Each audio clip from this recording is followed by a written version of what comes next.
Eitz Chaim Hi L'Machazikim Ba. It is a tree of life. A tree of life to those who hold fast to it. Every time we put away the Torah, we sing that verse from Proverbs. Eitz Chaim Hi. It's so powerful, and we love the melody, and there's some beautiful way in which that ends our Torah service. Eitz Chaim Hi. It's a tree of life. There's a powerful connection to the tree of life, to this week's Parsha, and to where we are in the calendar, which I'll go to in a moment. But there's a famous, very short story in a midrashic collection called Avot de Rabbi Natan, where Rabban Yochanan ben Zakkai says, if you are holding a sapling, a baby tree, in your hand, and you're about to go and plant it, and someone says, the Mashiach is coming! First, finish planting the tree, and then go and greet the Mashiach. Then go and greet the Messiah. It's an incredibly powerful teaching that some of you will have for sure heard before, because it's often taught this time of year around Tu B'Shvat. This idea of the redemptive nature of planting a tree.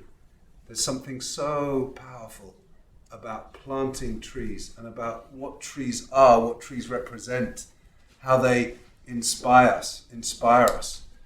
As Ed shared last night, this incredible connection between a community of inclusion, a beloved community where we hold each other up, and how trees are in this symbiotic relationship with humanity. They're absorbing our carbon dioxide and giving us oxygen, and we know in this, as our climate gets more and more precarious, how important it has to have trees and what they offer us. So as Reb Jack mentioned, it's tomorrow night is Tu B'Shvat, where we really think about the trees. The origins of Tu B'Shvat are quite interesting, really. Tu B'Shvat, the Tu, for those of you not aware, the two are the two Hebrew letters Tet and Vav, which together add up to 15. So it's really the calendar date. Tu B'Shvat is the 15th of the month of Shabbat. And what we know about the 15th of every Hebrew month is that it is a full moon. So it's the full moon of Shabbat. What's interesting is that actually, if you know the way Hebrew letters work with the numbers, Aleph to Yud being 1 to 10, and then Chaf being 20, and then you go 20, 30, 40, 50, 60, 70, 80, 90, 100, 200, 300, 400 for another time a little bit. But this notion that Tu B'Shvat, Tet Vav, actually is not the most obvious way to spell 15. The most obvious way to spell 15 is Yud Hey. So really it should be Yah B'Shvat. But the rabbis were a bit superstitious about taking a name of God as a calendar date. So it was changed to Tu B'Shvat. But Tu B'Shvat, when we look in the Mishnah, it is described as being a famous machlochet, a famous dispute between Hillel and Shammai, that talks about when do we celebrate the new year for the trees. And Shammai says the first of Shabbat, and Hillel says the 15th of Shabbat. And we go with Hillel, as we usually do when it comes to matters of halakha. But the question then, of course, is what does it mean to celebrate the birthday of the trees? It seems, in the context of the first Mishnah of Rosh Hashanah, where it comes in, that really it's about calculating a tax year. It's like, if we are producing anything, whether it's from animals or from plants or from trees, we calculate, when we give a tithe, when we give a tenth of what we produce, we calculate the year according to that particular calendar. So if we're farmers who grow trees, who grow fruit on trees, and we're giving a tenth of our fruit, we calculate it from the 15th of Shabbat until the 14th of Shabbat the following year. But Tu B'Shvat, of course, captured the imagination of the mystics and the imaginations of the activists and the imagination of the environmentalists in very different ways. And it's really become a much more general celebration of trees, as someone said last night. It's kind of a Jewish Arbor Day it's become. But there's something about the power of trees that I think is so hidden in, well, maybe it's not that hidden to some of you, but like, there's just, I always, when I give a Devar Torah, I always try to give a Devar Torah. If I've laned, which I did today, I always try to teach something that I read from the Torah. And this section that we have right after the Shirat Hayam, where, you know, we read the Song of the Sea, we crossed over, we go, there's this 3 days of traveling, and the short memories of the Israelites in the desert, you know, having seen this like unbelievable miracle. The sea split! And they crossed through as if they were on dry land. And 3 days later, they're like, what are we going to drink? Manishte. What are we going to drink? What are we going to eat? It's like, it's human nature, maybe Jewish human nature more than others. It is human nature. And also that, I mean, it was probably pretty scary being, they didn't know what it meant to be free. And here they were, like, in this new reality, having just had this miracle. But anyway, the point is, they say Manishte. And then there is this verse that is absolutely incredible. Because it says, so Vayitzak al Moshe lemor manishte. They cried out to Moses saying, what are we going to drink? Vayitzchak. They didn't cry out. They just complained. Vayilonu ha'am. The people complained to Moshe saying, what are we going to drink? Vayitzak, and Moshe cried out to God. And then it says, Yorehu Adonai Eitz. And God showed Moshe a tree. God taught Moshe something. This verb Vayorehu Hashem Eitz. He shows Moshe a tree. Vayashlech el hamayim. Vayimteku hamayim. And Moshe takes this tree, whatever it might be, and puts it into this water that is so bitter that the people have not been able to eat it, and suddenly the water becomes sweet. It is such a powerful section of Torah. Last week, and I apologize, I focused on the plague of darkness and it became a bit dark, right? This week I'm going to talk about what it means to sweeten bitter water. What does it mean to sweeten bitter water? And what is this tree?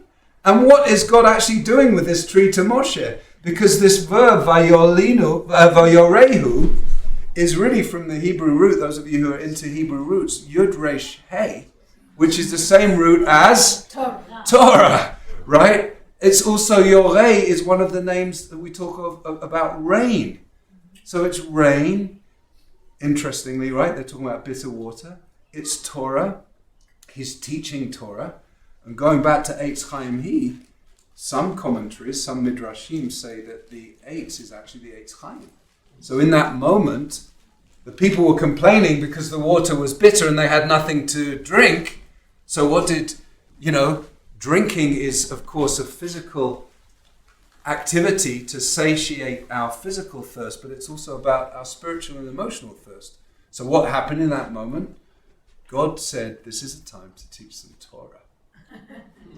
And taught some Torah and said, like, if you really get the Torah, guys, you're not going to get any of those afflictions that they had in Egypt. I'm not going to do that. If you, follow what this Torah, because this is next week we actually get the Torah, right? We haven't got the Torah yet. They don't know what the Torah is.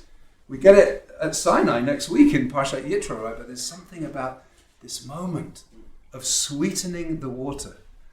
And there's a commentary, and Rabbi Or Rose just walked in the room, and this is the first time I've taught out this book for a long time, but Rabbi Or Rose is one of the voices inside this book. But there's a commentary here by Panim Yafot. I have no idea what Panim Yafot is. What is it? You know? It's good to see you anyway. We can talk afterwards. Pretty phases. Welcome, Shabbat Shalom. I'll deliver that lecture later. Okay. But I want to learn. Okay, good. Sweeten those waters. So Panim Yafot says, were the waters really bitter? Or was it because of the bitterness of the people that the water tasted bitter? Maybe it wasn't actually bitter at all, right? And so there's this idea, has anyone had that experience where I can't taste the sweetness, I can't taste the goodness of food because of the yucky emotional world that I'm in right now, right? So it's like nothing tastes good when I'm in a miserable state. So like this one Hasidic commentary suggests that it wasn't that the water was bitter at all, it was that the people were bitter. And so all they could taste was, in fact, bitterness. And it was then by the power of Moses, this commentary says, who was already attached to Torah, the tree of life, to those who hold fast to it, which is what we just said, that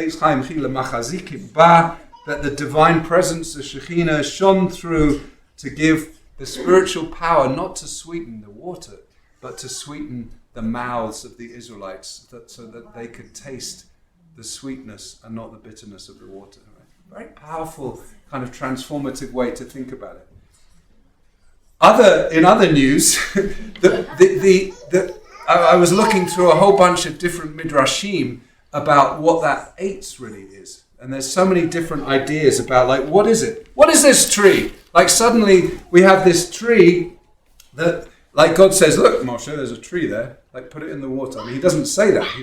The Torah doesn't give us that. But there's something about, like, what is this tree? So the first opinion of Rabbi Yehoshua is Eitz Shel Arava. It's a willow tree, right? We think of the willow tree at Sukkot. It's the Arvei Nachal. It's like there's some kind of pool of water. So, okay, makes sense as a willow tree. Rabbi Elazar HaModi'i Omer Ze Eitz Shel Zayit. Rabbi Elazar says, no, it was an olive tree. She'ein lecha ma yoter mizayit, because there's no fruit that's as bitter as an olive tree. And this is where we get into some kind of rabbinic homeopathy, right? Because they're saying, like, how are we going to treat the bitterness of the water? With something bitter. So they're trying to understand what the most bitter tree can be that can sweeten the water, which is exactly what homeopathy is all about, right? Treating like with like. So there's something very powerful about this discussion, trying to discern what the actual tree is. And then there's another opinion that says it's Eitz Shel Katros.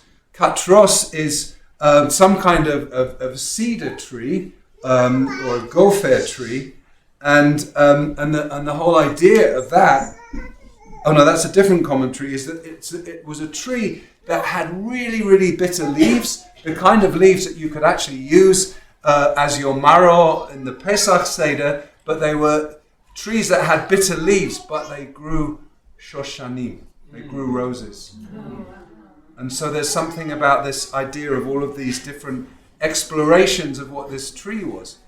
But so on one side you've got the purely physical idea of saying the water is bitter and we want to make it sweet. How are we going to make it sweet? We're going to take a bitter tree and put it in the water, and something about taking that tree is going to sweeten the water. So that on one level. Then you've got the idea that it wasn't a physical tree at all. It was actually Eitz Chaim. It was the tree of life, and it was really about God instructing Moshe to teach the people Torah so that the water would taste sweet, because they didn't yet know what that was, right? And so all of these things, to me, on this, with tomorrow being Erev Tu B'Shvat, is something about the power of a tree, both in its physical form and in its spiritual form. And I want to read something from John O'Donoghue, from this incredible book called Walking in Wonder. I think some of you know John O'Donoghue because you've heard me read from him several times, but he's an Irish mystic poet who died way too young. And this book was really a transcript of this incredible interview he gave with Krista Tippett on The Being. And he talks about water and trees in a very powerful way, because on the one hand we've got this water that's bitter, or maybe it's not bitter.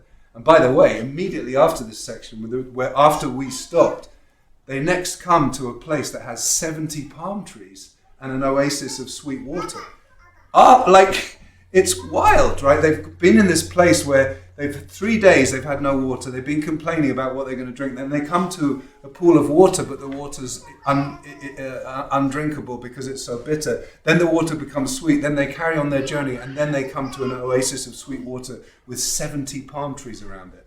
And I loved what you said, Eva, about Devorah, who sits under the palm tree, under the Tomer Devorah, the palm of Devorah, the Eitz and the Eitzah that you connected, the wisdom of Devorah, her Eitzah, her advice, and the Eitz being a tree. And there's something so powerful about the symbol of a tree in that sense.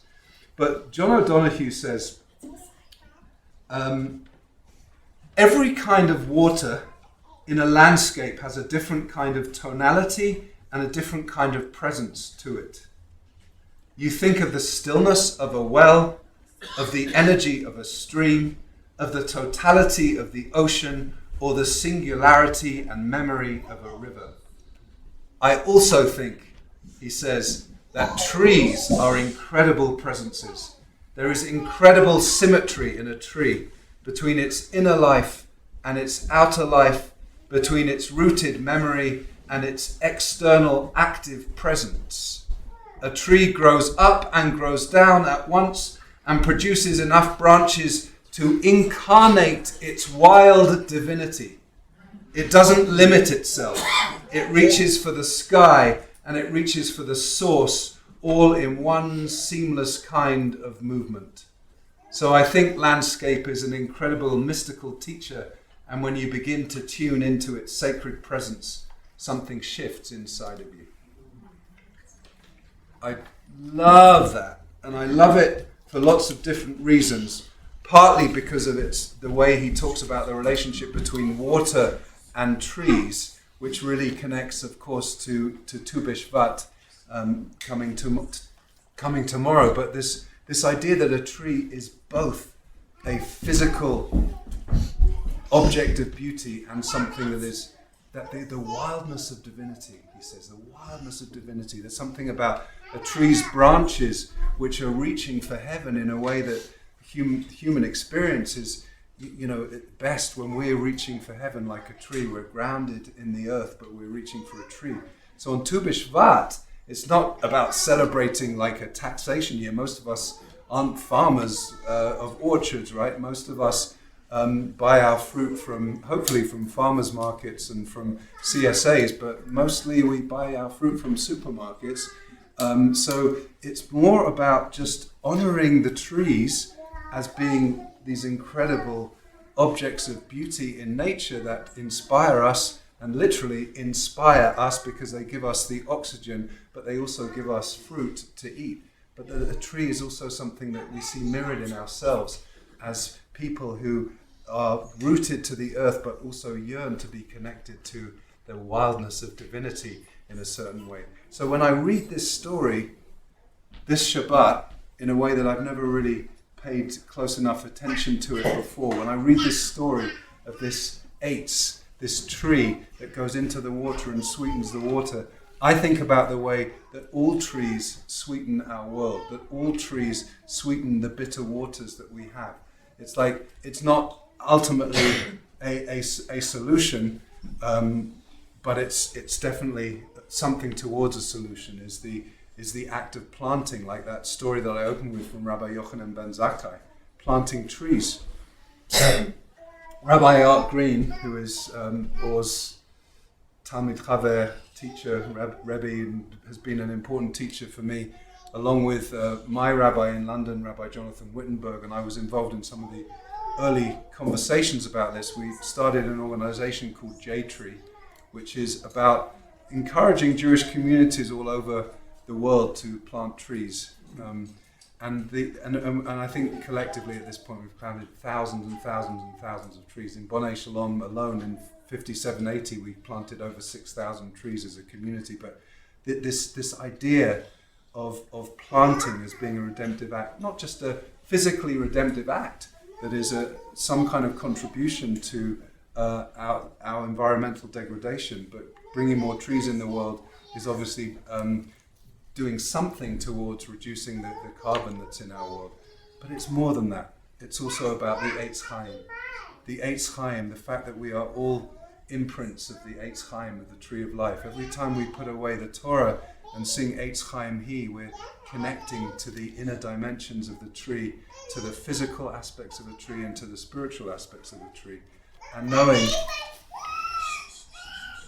knowing that when water is really bitter, and when we feel like we can't taste it or drink it because of the bitterness, that we potentially have the power within ourselves to sweeten the water by learning and teaching Torah, connecting to the gift of Shabbat, because right after the oasis with the 70 trees, we have the manna story, right, in the Torah. And the idea that, as well as being a gift from heaven, that's also about recognizing the power of Shabbat.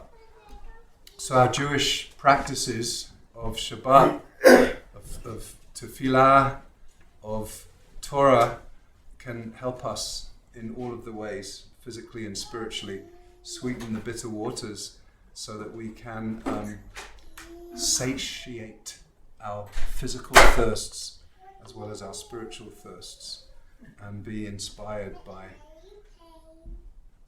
the amazing ways in which Moshe led this very difficult people who were constantly